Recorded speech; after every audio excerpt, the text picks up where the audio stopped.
Taking the 5 loaves and the 2 fish, and looking up to heaven, he said the blessing, broke the loaves, gave them to his disciples, who in turn gave them to the crowds. They all ate and were satisfied. Praise to you, Lord Jesus Christ. More often than we do, we should stop and reflect on just what we do when we gather here to pray on the Lord's Day. Christ before us, Christ beside us. Every time we come together to worship on Sunday, we begin by listening to ancient texts, words authored 2,000 years ago or more. Christ to guide us all our days. God knows how many living rooms and bedrooms and kitchens right now folks are turning to each other and saying, so is that what we believe? Is that what we listen to? Is that what we pay attention to? Is that what we turn to shape our lives? Yep, it is. Jesus, Savior, friend and brother.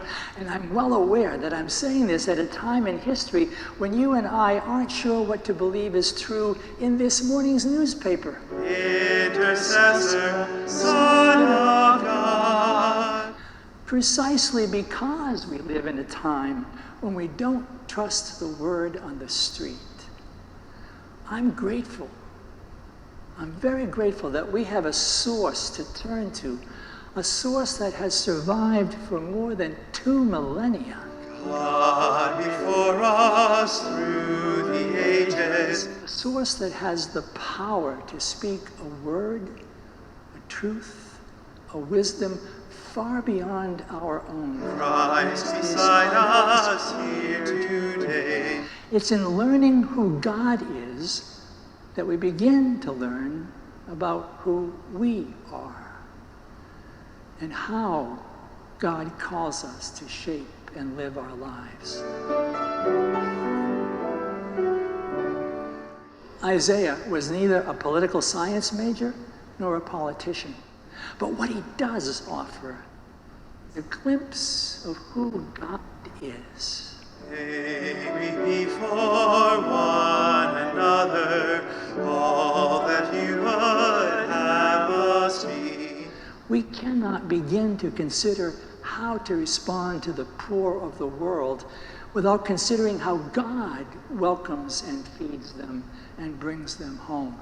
For the believer, that must be our starting point. What does God offer these people? There's nothing you can do to earn God's love for you. And there's nothing you can do to undo God's love for you. May we live your love, kindness, love, compassion, charity. Paul's ancient words offer us a word, a truth, a wisdom, a starting point for helping us through times when our faith is tested. At the altar, we offer ordinary bread and wine to God with thanks and praise, and through the power of the Spirit, our gifts become holy.